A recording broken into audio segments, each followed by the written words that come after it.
పాషమైలారం ఘటనకు సంబంధించి అయితే ప్రస్తుతం ఎక్కడైతే ఘటన జరిగిందో అక్కడ ప్రమాద స్థలి వద్ద సీఎం రేవంత్ రెడ్డి చేరుకున్నారు. మనం చూస్తున్నాం అక్కడ పరిసర ప్రాంతాలను అయితే పరిశీలిస్తున్నారు ఘటనా స్థలి వద్ద.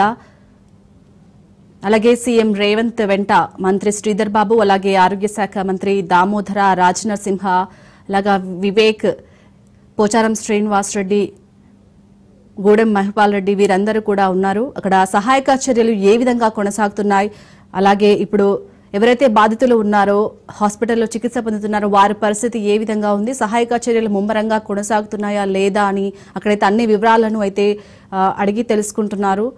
సో ఇంకా మృతుల సంఖ్య పెరుగుతుంది అనేది ఒక ఆందోళన అయితే వ్యక్తమవుతుంది. ఎందుకంటే చాలా చాలా ఎక్కువ మొత్తంలో ఘటన జరిగింది, భారీ పేలుడు సంభవించింది. సో ఒక్కొక్కరి మృతదేహాలు అయితే గుర్తుపట్టలేనంత స్థితిగా ఆ పేలుడు సంభవించింది అంటే మనం అర్థం చేసుకోవచ్చు ఎంత స్థాయిలో ఈ ప్రమాదం జరిగింది అని. సో మనం చూస్తున్నాం అక్కడ సీఎం రేవంత్ రెడ్డి అయితే పరిసర ప్రాంతాలలో పర్యటించి అక్కడ వివరాలను అయితే అడిగి తెలుసుకుంటున్నారు. ఒక కెమికల్ ఫ్యాక్టరీ దగ్గర అసలు ఏ విధంగా జరిగింది, సో ఎలా ఉంది పరిసర ప్రాంతాల్లో, అలాగే అక్కడ సహాయక చర్యలు కొనసాగుతున్నాయా, ఇంకా ఏ విధమైన సహాయక చర్యలను కొనసాగించాలి, సో మొత్తం అక్కడ ఫ్యాక్టరీ పరిసరాలను అయితే పరిశీలిస్తున్నారు సీఎం రేవంత్ రెడ్డి. సో ఇప్పటికైతే 45 మంది మృతి చెందినట్టుగా తెలుస్తోంది. ఇంకా శిథిలాల కింద ఎంతమంది చిక్కుకున్నారో కూడా అర్థం కాని సిచ్యుయేషన్. సో ఇంకా రెస్క్యూ ఆపరేషన్ అయితే కొనసాగుతుంది. ఇటు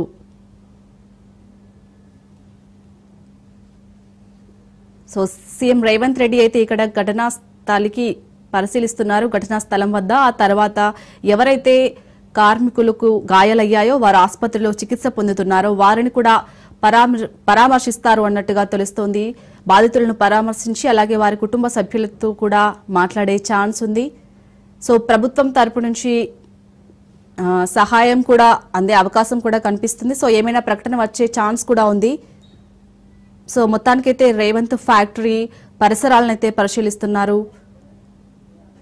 అలాగే సహాయక చర్యలు ఏ విధంగా కొనసాగుతున్నాయని అక్కడ అధికారులను అయితే అడిగి తెలుసుకుంటున్నారు సీఎం రేవంత్ రెడ్డి.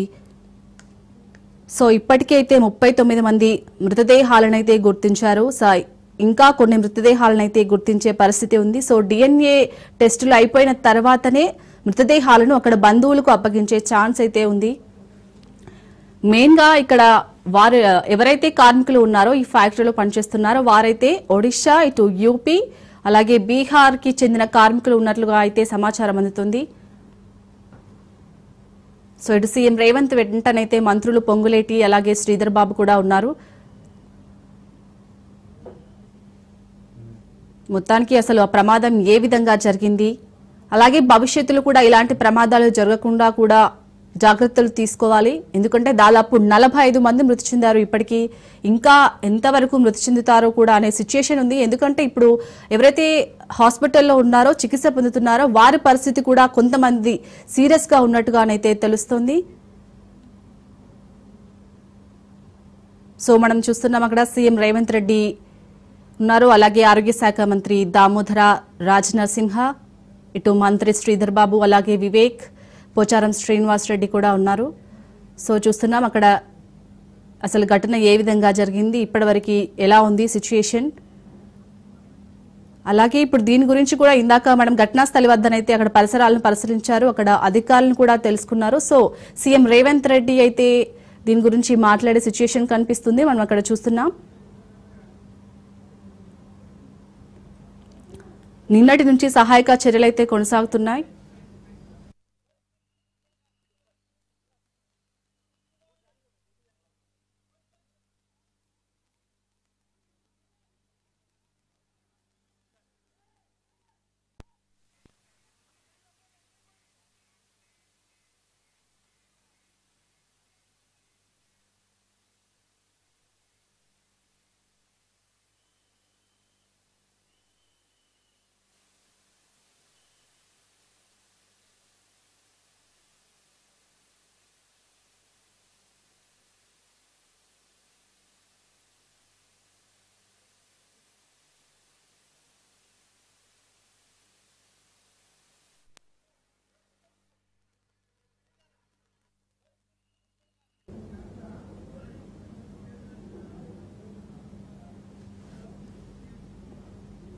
సో ఒక బాక్స్ లోనైతే మనం చూస్తున్నాం సీఎం రేవంత్ రెడ్డి అయితే ఘటనా స్థలికి చేరుకొని అక్కడ అధికారులను అడిగి తెలుసుకుంటున్నారు. అసలు ప్రమాదం ఎలా జరిగింది, ప్రజెంట్ అక్కడ సిచ్యుయేషన్ ఏ విధంగా ఉంది, అలాగే సహాయక చర్యలు ఏ విధంగా కొనసాగుతున్నాయంటే అడిగి తెలుసుకుంటున్నారు. ఇంకొక బాక్స్ లో చూస్తున్నాం. సో సీఎం రేవంత్ రెడ్డి అయితే ఈ ప్రమాద ఘటనకు సంబంధించి అయితే మాట్లాడే అవకాశం ఉంది.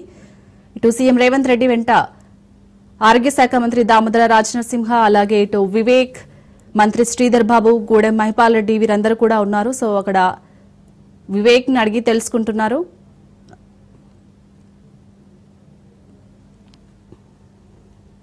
సో కాసేపట్లో అయితే ఇటు సీఎం రేవంత్ రెడ్డి అసలు ఈ ప్రమాద ఘటనకు సంబంధించి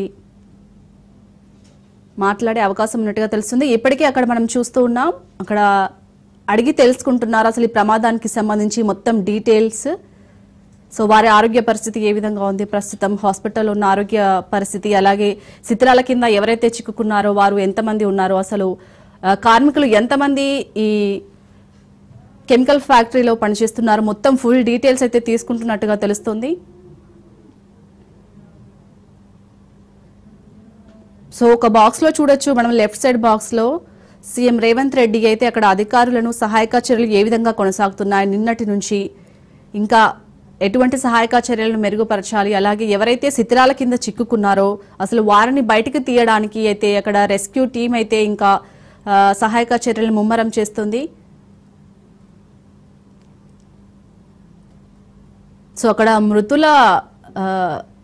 మృతుల కుటుంబ సభ్యులు అయితే ఎంతో వారి ఆర్తనాదాలు అయితే మనం చెప్పలేము. ఎందుకంటే కార్మికులు అనగానే వారు పొట్టకూటి కోసం ఇక్కడికి వచ్చి చేసుకుంటారు. వారు పనిచేస్తేనే కుటుంబం గడిచే స్థితి. ఇప్పుడు యూపీ కానీ మెయిన్గా అక్కడ కేరళ నుంచి వచ్చి ఇక్కడ కార్మికులు పనిచేస్తున్నారు అంటే, సో అలాంటి కార్మికుల భద్రతకు అయితే కంపల్సరీ వారి భద్రతకు అయితే ప్రాధాన్యం కల్పించాలి. ఎందుకంటే ఇలాంటివి మళ్ళీ ఫ్యూచర్లో జరగకుండా కూడా కెమికల్ ఫ్యాక్టరీ యాజమాన్యం కానీ ప్రభుత్వం కానీ చాలా జాగ్రత్తగా చూసుకోవాలి. ఎందుకంటే ప్రజల ప్రాణాల బాధ్యత మనపైనే ఉంటుంది. సో వారందరూ పనిచేస్తేనే మనకు కూడా అన్ని అవసరాలు ఉంటాయి. సో కార్మికుల బాధ్యత అయితే కంపల్సరీ, భద్రతా ప్రమాణాలు పాటించాలి ఏ ఫ్యాక్టరీ అయినా.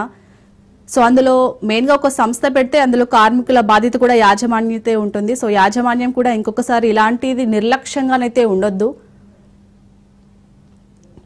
సో మనం చూడొచ్చు సీఎం రేవంత్ రెడ్డి అయితే ప్రజెంట్ ప్రమాద స్థలానికి అయితే చేరుకొని అక్కడ అధికారులను అయితే అడిగి తెలుసుకుంటున్నారు. కాసేపట్లో మీడియాతో కూడా మాట్లాడే అవకాశం ఉంది. ఎందుకంటే ఆ తర్వాత హాస్పిటల్కి వెళ్ళి ఎవరైతే హాస్పిటల్లో కార్మికులు చికిత్స పొందుతున్నారో వారి దగ్గరికి వెళ్ళి కూడా పరామర్శిస్తున్నట్టుగా తెలుస్తుంది. అలాగే వారి ఆరోగ్యం ఏ విధంగా ఉంది అనేది అక్కడ డాక్టర్స్ ని అడిగి తెలుసుకుంటారు అన్నట్టుగా తెలుస్తుంది.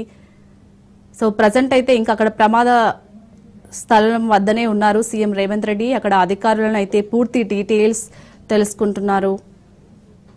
సో మనం చూడొచ్చు రైట్ సైడ్ బాక్స్ లో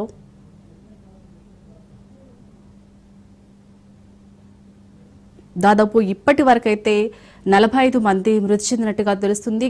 గంటకు నిన్నటి నుంచి మృతుల సంఖ్య ఇంకా పెరుగుతూనే ఉంటుంది.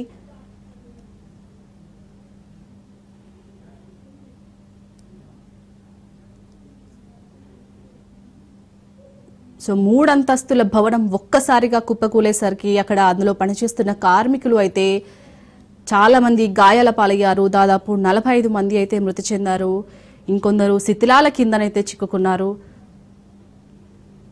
సో మనం ఇటు లెఫ్ట్ సైడ్ బాక్స్ లో చూడొచ్చు అసలు ప్రమాద తీవ్రత ఎలా ఉందో, అలాగే అక్కడ సహాయక చర్యలు కూడా కొనసాగుతున్నాయి.